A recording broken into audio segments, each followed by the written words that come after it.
Celisa, muito obrigado, como sempre, né? Grande amiga, companheira de sempre, incentivadora. Muito obrigado por sempre cuidar. Sempre, toda a vida. Celisa Berangeiro, formação acadêmica em arquitetura e urbanismo, colega até nessa forma também. Exatamente, somos duas vezes. Dois arquitetos, né? Dois urbanistas. Consultora, pesquisadora, autora de textos e livros, palestrante em congressos ibero-americanos, diretora do Espaço Céu, ex-presidente do SINAD da CNA. Parece que Celisa, o Zodíaco de Dendera, o mais famoso dos Zodíacos. Celisa, como sempre, muito grato por tudo. Boa tarde, eu que agradeço, que é sempre um prazer enorme estar na Gaia, onde eu me sinto em casa. Agradeço muito a Robson e Luísa, que são realmente meus amigos muito queridos. Então é sempre um enorme prazer estar aqui com vocês. E hoje a gente vai falar de uma coisa um pouco diferente, falar um pouco de história, né? Porque eu gosto sempre de trazer as coisas que são pouco conhecidas e são importantes para a astrologia. A história moderna do Zodíaco de Dendera, na verdade, ela começa com a expedição de Napoleão ao Egito em 1798, quando ele, fascinado, obcecado pelo Egito, fascinado por Júlio César e por Alexandre o Grande, resolve montar uma expedição contando com 36 mil homens, o mesmo número que Alexandre usou quando fez a conquista da Pérsia. Ele vai do mesmo número, só que nesses 36 mil homens, ele inclui 160 entre cientistas, artistas e intelectuais franceses renomados. Então ele fala que ele vai redescobrir as belezas da civilização antiga que os outros dois descobriram. E realmente, essa expedição dele não tem sucesso, na verdade, como conquista, mas ele promove realmente a descoberta, quer dizer, ele incentiva esses cientistas que ficaram muitos no Egito, que vão fazer as descobertas que efetivamente fizeram com que o século XIX, a Europa fosse fascinada pelo Egito.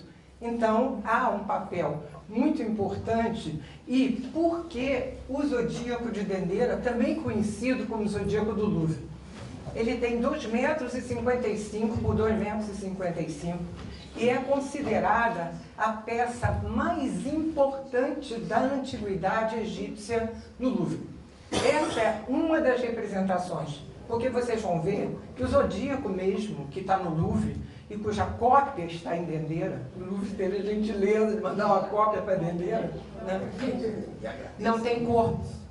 Não tem cor nenhuma. Então são imaginadas várias cores, em papiros ou em outros desenhos, né? Esse aqui é um dos desenhos, eu vou apresentar alguns para vocês, mas então a gente vai poder ver.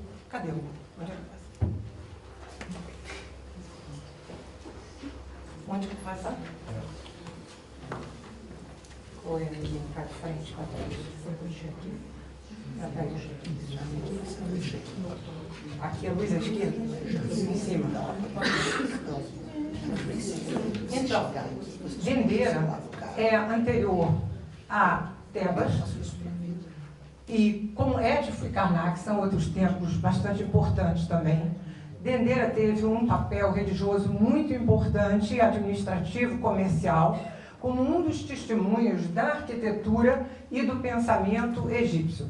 Cada cidade se estruturava em função de uma divindade. Em Dendera foi Hathor, filha de Ra, deusa dos céus, das mulheres, do amor, dos prazeres. Era ela a concepção feminina do Egito, como consorte de Horus ou de Ra, né, que era o deus do sol. Então ela é uma deusa solar, na verdade. O templo foi fundado em 16 de julho de 54 a.C., por Ptolomeu Auleta, Ptolomeu XII, Filopator, Filométor, Novo Dionísio, pai de Cleópatra. E Ptolomeu reinou 2 vezes, entre 80 e 58 a.C. e 55 a 51 a.C. Porque as pedras do templo têm o nome de quem o fundou. Então, eles têm essa prova. E uma coisa importante que isso acontecia nos templos egípcios e muitos templos gregos, né?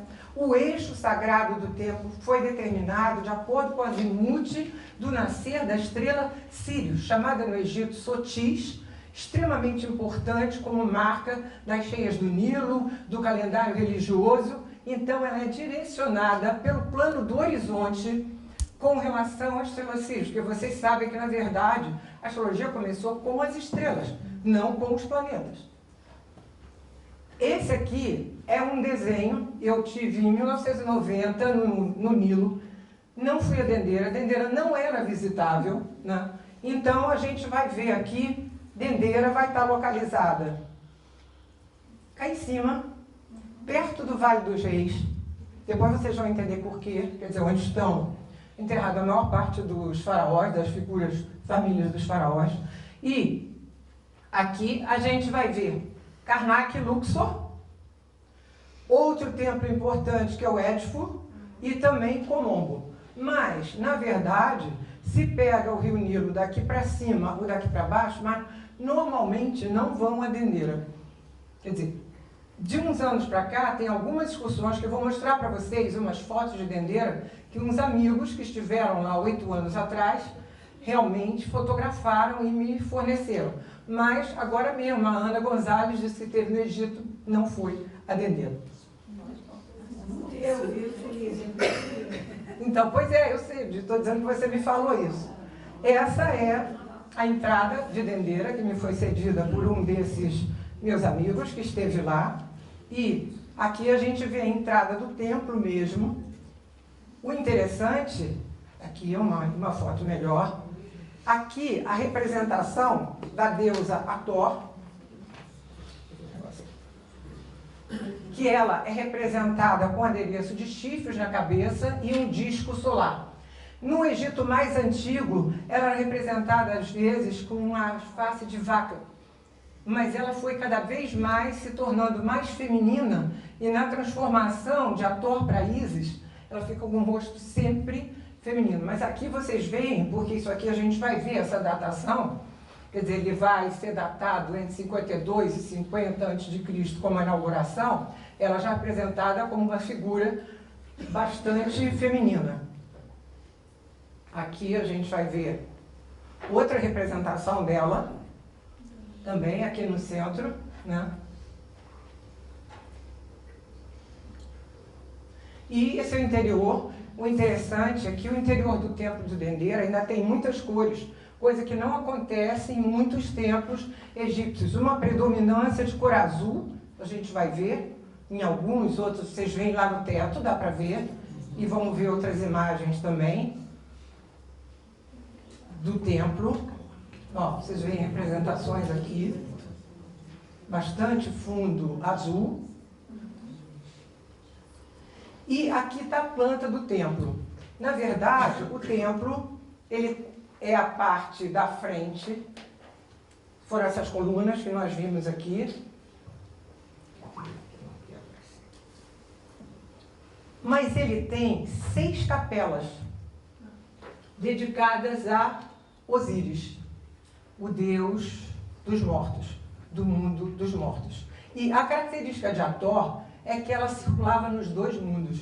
Quer dizer, ela na verdade era uma deusa solar, então é ligada ao dia, aos vivos, mas ela acompanhava as almas mortas para passarem para a pós-vida. Então ela tem essa relação com, quer dizer, uma passagem para o mundo dos mortos. E nessas capelas de Osíris,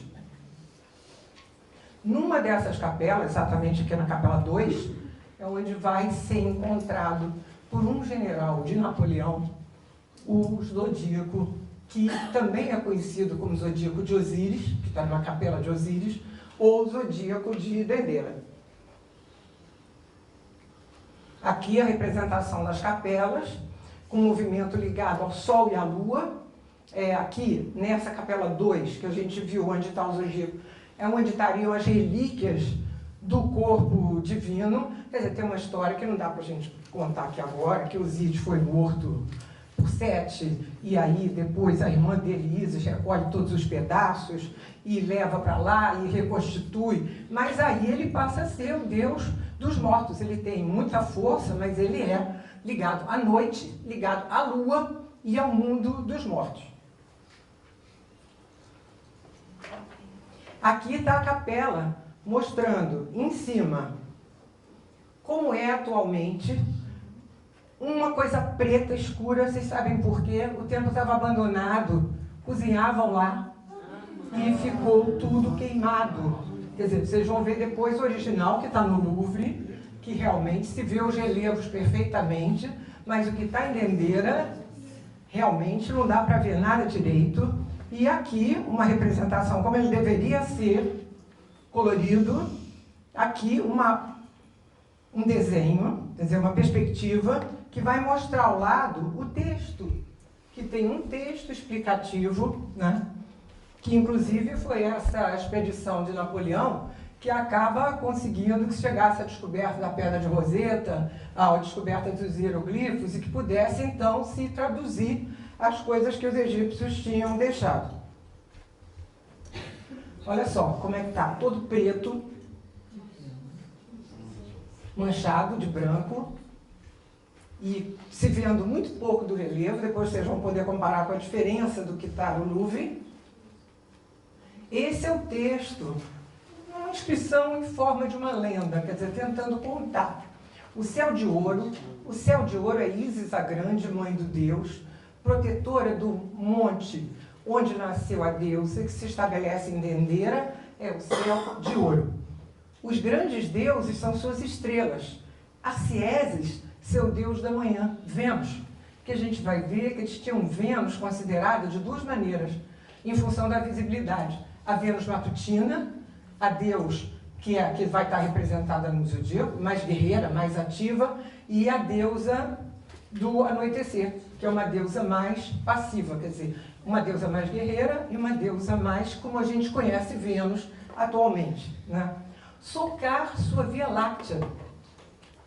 O jovem homem Osíris, sua estrela visível, Canopus. Canopus era a estrela do comandante da nave Argo, que representava, e que os astrônomos subdividiram a nave Argo em cinco constelações, que atualmente ela faz parte da Carina, quer dizer, perdeu o sentido, mas originalmente era. E vocês vão ver que os astrônomos que estudaram esse zodíaco, eles comprovaram que Canopus era visível de Dendeira.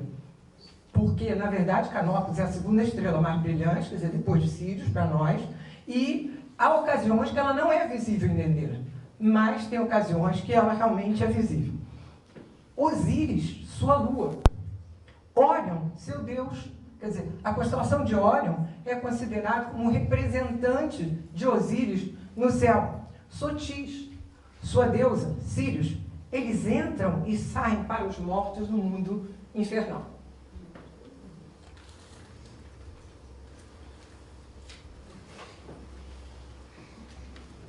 Então, eu levei muito tempo procurando uma explicação para o zodíaco de Dendeira. Quer dizer, eu custei para achar o zodíaco de Dendeira no Louvre, porque antes de 97 ele rodava muito. Quer dizer, ele só está na Galeria de Alger, na sala 12 bis, a gente vai ver aí, desde 97, depois da reforma do Louvre. Mas antes disso, ele rodou e tinha época que não estava exposto. Então você não conseguia realmente localizar.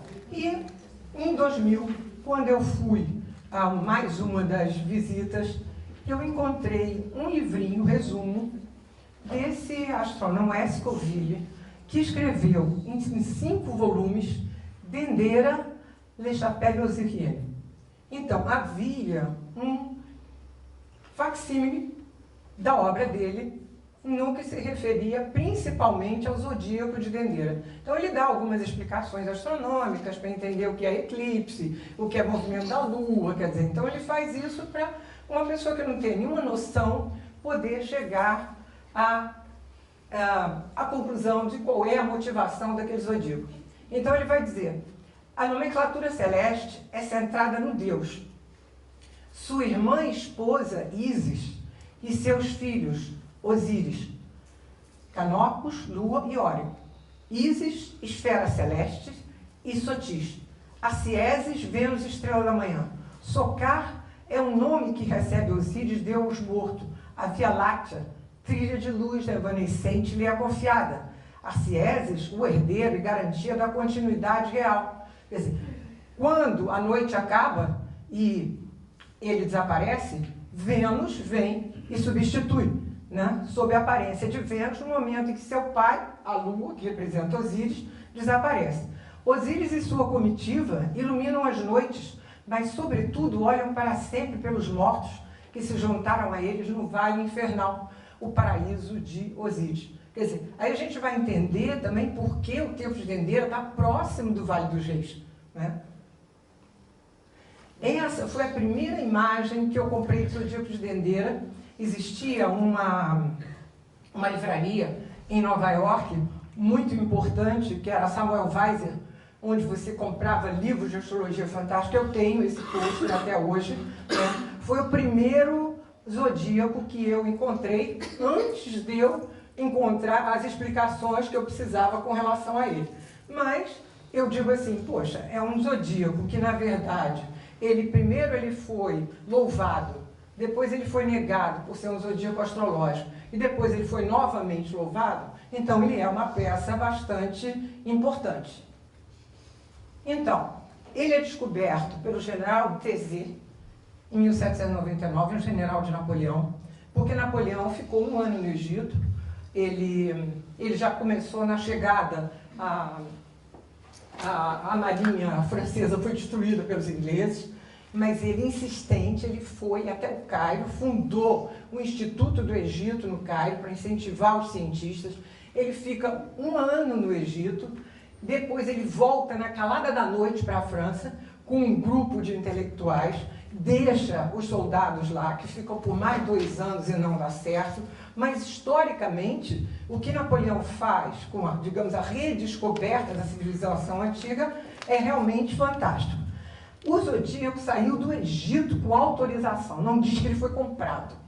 Provavelmente ele foi comprado, mas não diz que ele foi comprado. Saiu o Mehemet Ali, chegou à França com Le Laurent, em Marseille, em 1821, tinha um monte de gente esperando, foi uma saudação enorme, e depois ele é vendido a Luís XVIII, que Luís XVIII sucedeu Napoleão. Mesmo depois que Napoleão volta da Ilha de Elba, fica 100 dias, mas aí assume Luís XVIII. Então, Luís XVIII compra e expõe no Louvre. Em 1823 foi a primeira exposição, porque nessa época Luís XVIII morava no Louvre. Então, em 1823 ele é exposto na Biblioteca Nacional. Em 1919 ele vai para o Louvre, de onde ele não saiu mais. Em 1920 eles mandam a cópia para Dendera, aquela que a gente viu que está totalmente estragada. Então, desde 97 ele está no Louvre, na Galeria de Alger, na sala 12 bis. Quando ele chegou, ele suscitou várias hipóteses. Acharam que o zodíaco podia ser de 2500 até 700 a.C. Mas, com a comprovação da presença das constelações do zodíaco, surgiu a reputação astrológica. E isso inibiu alguns cientistas que consideraram que ele era uma representação puramente simbólica. Então, que ele não representava céu verdadeiro nenhum, então que ele não suscitava interesse. Então a gente vai ver a imagem, que não é um zodíaco, na verdade. A imagem é uma esfera celeste, ou um mapa do céu, porque além das constelações do zodíaco, ele vai incluir outras constelações do hemisfério norte, algumas constelações do hemisfério sul, os planetas, 2 eclipses e os 36 decanatos, que são uma marca do Egito. O círculo celeste vai estar colocado sobre um quadrado e sustentado por 12 figuras. 4 mulheres de pé, representando os 4 pontos cardeais, norte, sul, leste e oeste, constituem a principal sustentação do zodíaco.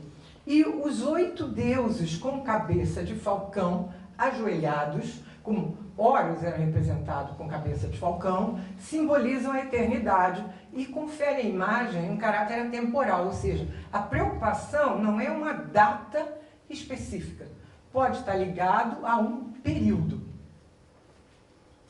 Então, esse é um papiro, uma das representações em papiro, onde a gente vai ver aqui as constelações do zodíaco, a gente vai ver aqui a representação da Ursa menor, da Ursa maior, né?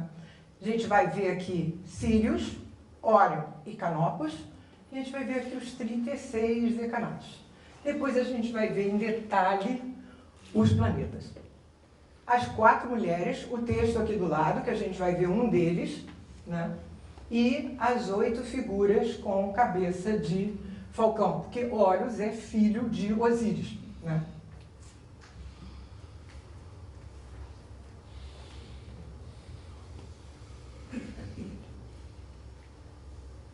Então, o texto da mulher do oeste diz o seguinte: eu sustento o céu sobre minha cabeça sem me afastar do meu lugar cada dia. O horizonte de meu Senhor, este sim, circula como Órion na sua mãe Nut, né? Então, de alguma maneira, a gente vai ver que elas são as principais sustentadoras desse céu. Então, aqui a gente vai ver a representação. Essa representação já é do Covile, onde a gente vai ver a representação do hemisfério norte nas cores roxo aqui, em cima, as constelações do zodíaco, nessa cor vermelha alaranjada, os planetas na cor verde, e Sírius, Órion e Canopus. O primeiro decanato é colocado exatamente, aqui são os decanatos, 36 decanatos, o primeiro é colocado exatamente embaixo de Sírius, que marca o início do calendário. Os decanatos marcavam a noite, quer dizer, a ascensão de cada estrela do início marcava 1h da noite, marcava aquele primeiro, 1h da noite não, representava na verdade 10 graus, 36 decanatos para completar os 360 graus, e ia marcando, quando aparecia, aquilo ia representar 10 dias. Depois, quando mudasse o decanato, representava mais 10 dias, quer dizer, eles iam representar o calendário, não são as horas da noite, eu me enganei nisso. Então, a gente vai ver aqui um outro detalhamento, que foi uma das coisas que levou não só o Covile, porque o Covile ele vem em cima do trabalho de um outro astrofísico, que é o Elburg, e que faz um estudo dos eclipses. Que eclipses estariam representados no zodíaco? É através da datação dos eclipses, principalmente, que eles vão marcar o período desse zodíaco. Então, a gente vai ver aqui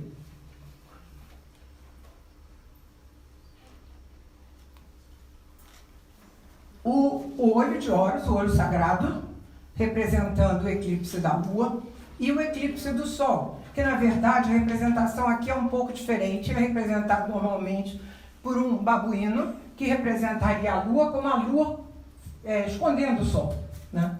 Então, aqui, esses dois pontos foram fundamentais para a definição, a localização deles, para a definição. A gente vai ver aqui que esses eclipses estão próximos aqui a Peixes, né? Esse vai estar entre Peixes e Áries, aqui. Esse vai estar em Peixes, esse aqui vai estar entre Peixes e Áries, né? Isso foi o que levou eles a definirem a data verdadeiramente desse. Aqui a gente pode ver uma imagem que mostra Horus, o olho sagrado, e todos os outros deuses, porque ele é considerado o deus dos deuses. Quer dizer, ele equivaleria a um Júpiter na mitologia romana, ou Zeus na mitologia Veja, e o mais interessante é que ele é gerado depois que Osíris já morreu. Quer dizer, não é Osíris ainda vivo. E aqui a representação das constelações. Primeiro, a gente vai ver ali em cima a representação dos astrônomos, né, que são linhas retas, na verdade, e a representação que eles viam. Né? Cassiopeia, pequena ursa, grande ursa, né? Aqui a gente ainda vê Libra, vê o Fiúcus representado aqui, ó, pertinho de Libra, aqui Leão, Gêmeos, Câncer, Touro, Áries, né? Peixe. Essa é a representação das constelações que está no zodíaco. E a gente vai ver que tem 3 imagens que não são Áries, Touro, Gêmeos, Câncer, Leão, Virgem, Libra. Escorpião não é uma representação como se encontra em outros zodíacos egípcios. Ela é considerada como tendo sido importada da Babilônia. Sagitário, que não era chamado Sagitário, era chamado Quiatira, né? Que também tem uma representação que é importada, e Capricórnio, que era chamado Acabra, não era chamado Capricórnio, Aquário e Peixes. Aqui vocês veem numa das paredes a representação do touro.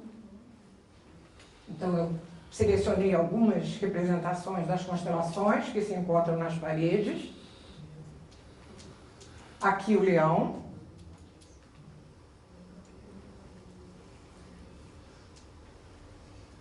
Aqui o Sagitário.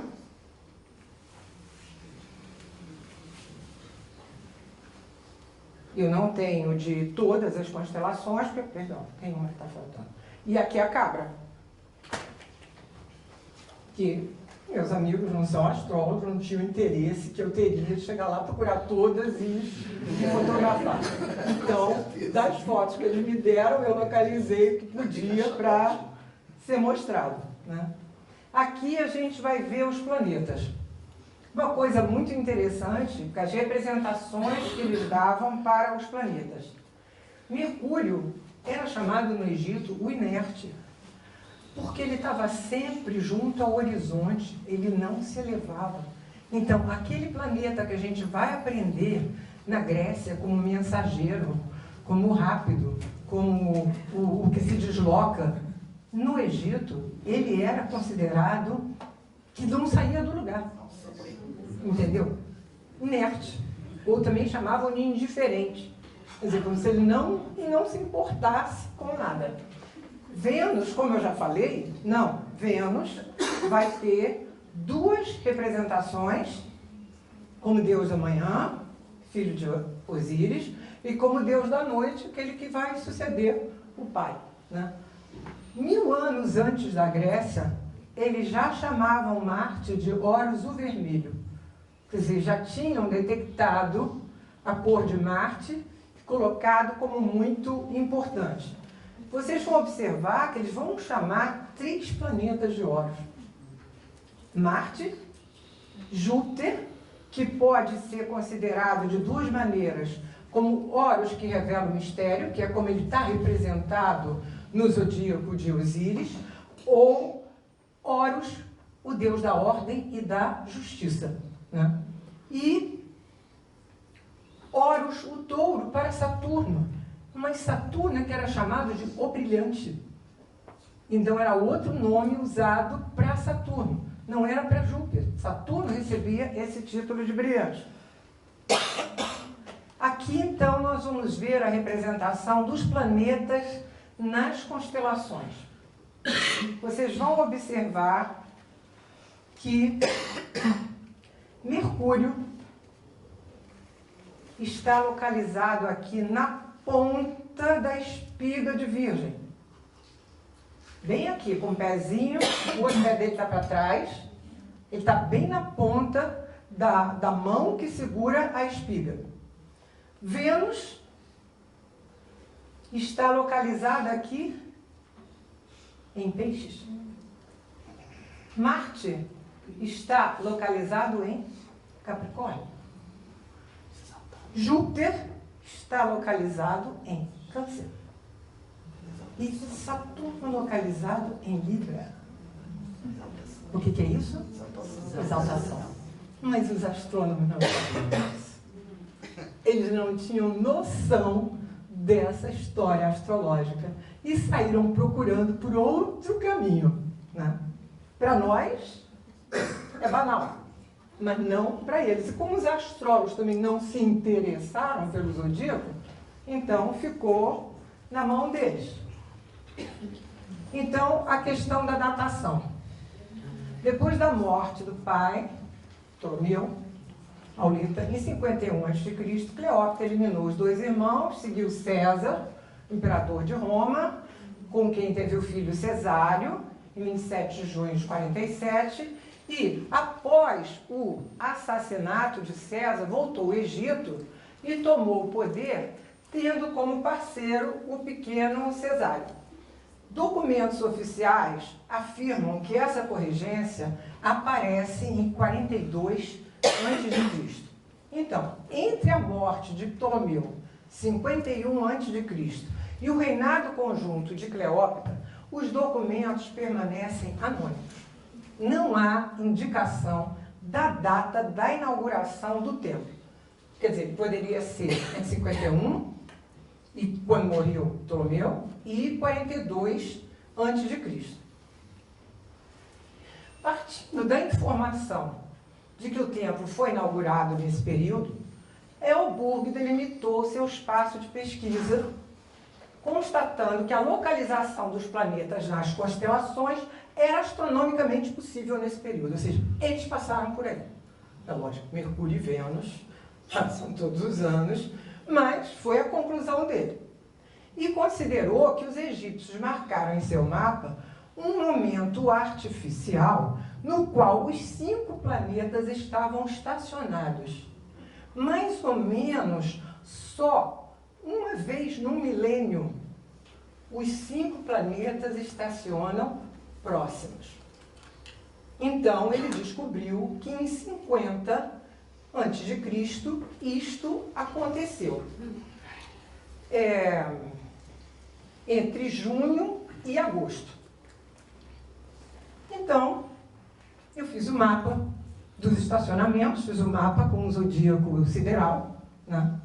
E na data que ele diz, que 12 de agosto para Mercúrio, então a gente vai encontrar Mercúrio estacionado em Virgem para retrógrado, Vênus estacionada em Virgem para retrógrado, Marte estacionado em Capricórnio para direto, e Júpiter tinha estacionado em Câncer para direto em 10 de março, e Saturno estacionado em Libra para direto em 10 de junho. Então, a gente vê um período de grande proximidade, realmente. Você pegar, alguém já viu aqui Mercúrio, Vênus e Marte estacionados ao mesmo tempo?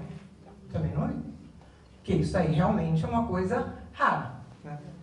Então, ele foi procurar o estacionamento para explicar a posição dos planetas. Agora vocês observam, Vênus está em Virgem, não é Peixes. Por que Vênus no zodíaco está em Peixes? Porque ela está na exaltação. Então, não foi tanto essa. Aí eles louvam. Ah, os astrônomos no Egito já sabiam dos estacionamentos. Será que sabiam? Será? Porque não foi isso que eles representaram, na verdade, né? E o estudo dos eclipses contribuiu para a definição da data. No ano de 52 a.C., houve 2 importantes eclipses lunares. Em 1º de abril, entre Virgem e Libra, e em 25 de setembro, entre Peixes e Áries, que é o que vai estar representado. Nos anos 50 e 51, não houve nenhum eclipse lunar total no local. Por isso ele foi procurar um que estivesse um ano antes, que pudesse estar representado. Quanto aos eclipses solares, em 7 de março de 51 a.C., ocorreu um eclipse total visível em Dendeira, em Peixes. Agora, olha o comentário do astrônomo S. Coville. Este eclipse pode ter marcado a passagem entre 22 de fevereiro e 22 de março de 51 a.C. de Ptolomeu para o mundo dos mortos, o paraíso de Osíris, que vai reunir-se ao rei defunto para levá-lo a uma vida eterna. Ou seja, nós sabemos que os eclipses marcam nascimentos, figuras importantes, ascensões, figuras importantes, destituição de poder, morte, porque os eclipses não são só negativos. Os eclipses, eles indicam, como lá o príncipe William da Inglaterra, que nasceu no eclipse, né, eles indicam, principalmente pessoas nascidas em dias de eclipse, são pessoas que têm a tendência para marcar, de alguma forma, a humanidade. Mas esse é o comentário dele. O eclipse foi visível, então, provavelmente, é ele que está representado lá. Então, eu fiz o desenho dos 2 eclipses, também feito no zodíaco sideral. Então, a gente vai ver aqui que o eclipse da Lua foi realmente já no início de Áries, e o eclipse solar em 17, 18 de Peixes, né? Então, me dei o trabalho de... Eu sempre gosto de verificar, já que nós temos possibilidade de fazer isso, então estavam lá, realmente, corretamente, os eclipses indicados. Então, aí ele fala, tem um belo eclipse do Sol em 21 de agosto de 50, às 5h22 em Leão, mas ele não está representado. O Burke definiu que a data teria que ser anterior a 21 de agosto de 50. Lógico, se teve ali um eclipse e ele não está, foi anterior a isso. E, considerando que o estacionamento de Mercúrio entre Leão e Virgem ocorreu em 12 de agosto de 50, o Burke delimitou o período entre 12 e 20 de agosto de 50. Quer dizer, ele pegou o estacionamento dos planetas e a definição de um eclipse que não foi representado. Mas também concluiu que a imagem do céu não poderia apresentar uma data específica, porque os 5 planetas não estacionam ao mesmo tempo. A imagem representa os elementos marcantes do céu entre a fundação e a colocação do zodíaco na capela. Portanto, um céu ideal. Quer dizer, ele tem um lado simbólico. O que a gente vê através da colocação dos 5 planetas nas suas exaltações. Que a gente sabe, vocês devem saber, que a exaltação é anterior à regência. Quer dizer, exaltação é da Mesopotâmia e regência é da Grécia. Então, eles tinham esse conhecimento.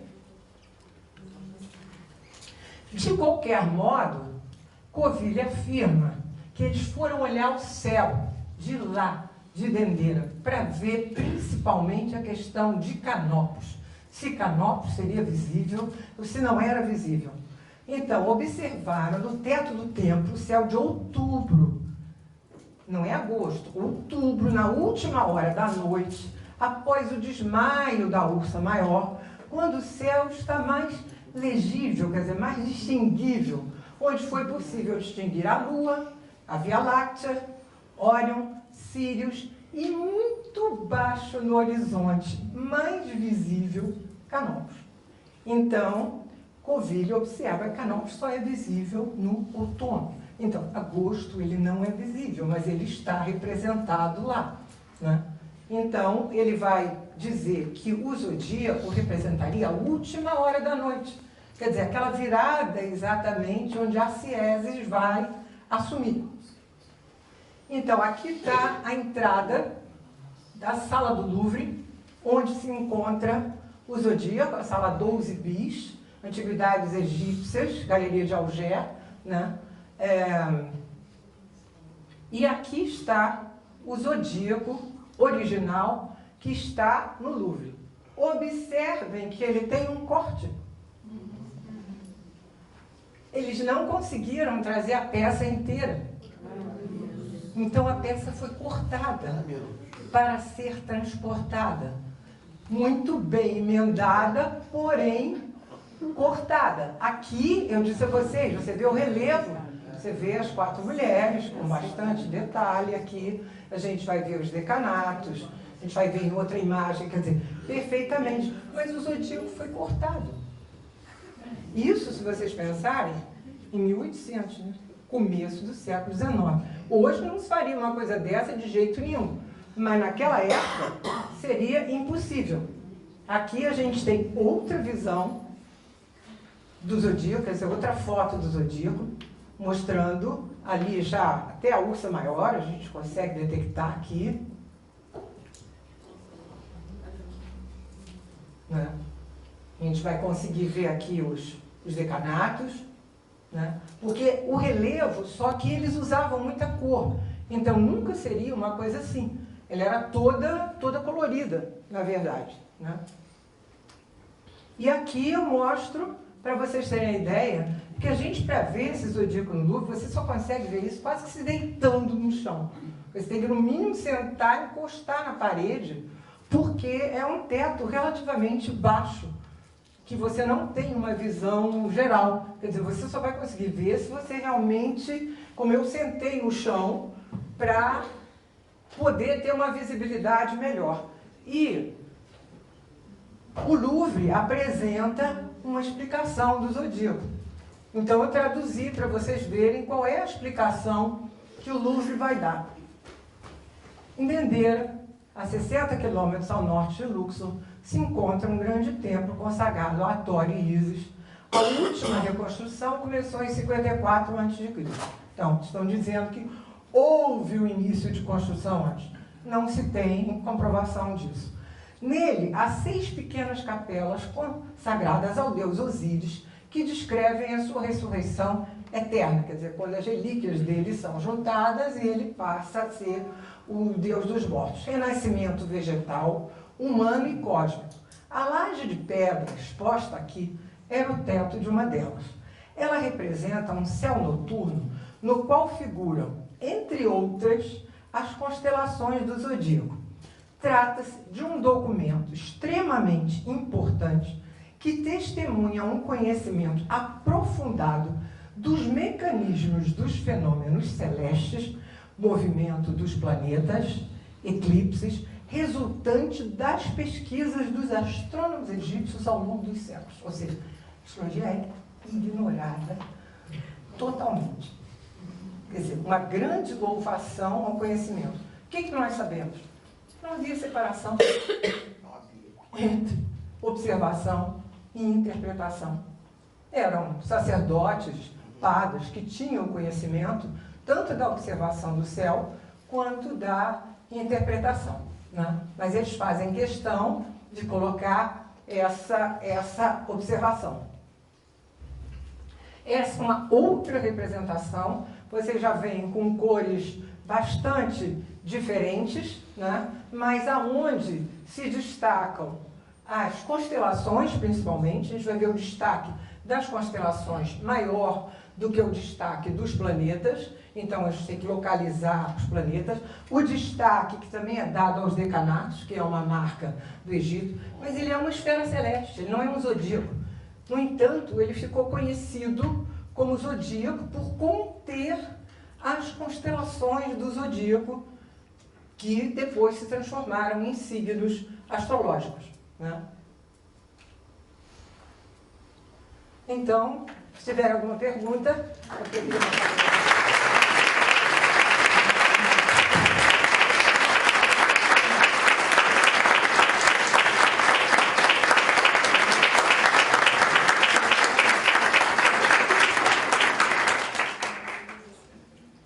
Perguntar o que, Sérgio? Eu queria saber quantas pessoas aqui já tinham ouvido falar no zodíaco de Dendera. Número bem pequeno. Sim, um número bem pequeno, para vocês verem. No entanto, ele é considerado muito famoso. Os livros de arte, qualquer livro de arte que você pegue sobre história do Egito, tem o zodíaco de Dendera. Ele não deixa, só que como ele também é conhecido como zodíaco do Louvre, que eu digo o seguinte: vocês sabem que depois dessa história da expedição de Napoleão, os europeus meio que invadiram o Egito, né? Vocês encontram, quem for ao Egito e for ao Museu do Cairo, vai encontrar muito menos coisa lá do que você encontra no Museu Britânico, no Louvre, no Museu do Berlim e até no Metropolitan de Nova York, que ganhou um templo egípcio porque contribuiu com dinheiro para a transferência da represa de Assuã. Né? Madrid também tem um templo, um grande parque com um templo. Né? Então você vai encontrar, e agora eu tive na Rússia agora há pouco tempo, e eu vi várias relíquias egípcias, digamos assim, enfeitando os rios como imagens, como a gente vai ver, claro, vários...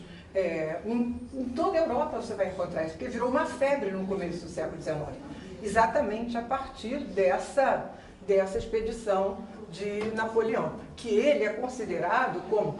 não deu nada certo do que ele fez em termos de conquista, mas historicamente, o fato dele ter levado os cientistas e ter incentivado os cientistas à descoberta, realmente contribuiu para que isso fosse reintegrado na história da humanidade. Né?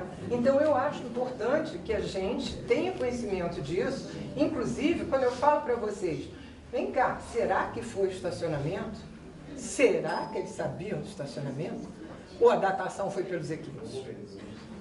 Por quê? Se você disser, vem cá, por que está todo mundo no lugar certo menos Vênus? Então, eles disseram, não, naqueles anos Vênus passou por peixe. Não, tá, claro, tudo vai passar lá todo ano. Então, mas não é isso. Na verdade, a representação é das exaltações. Né? Celisa. Muito obrigada.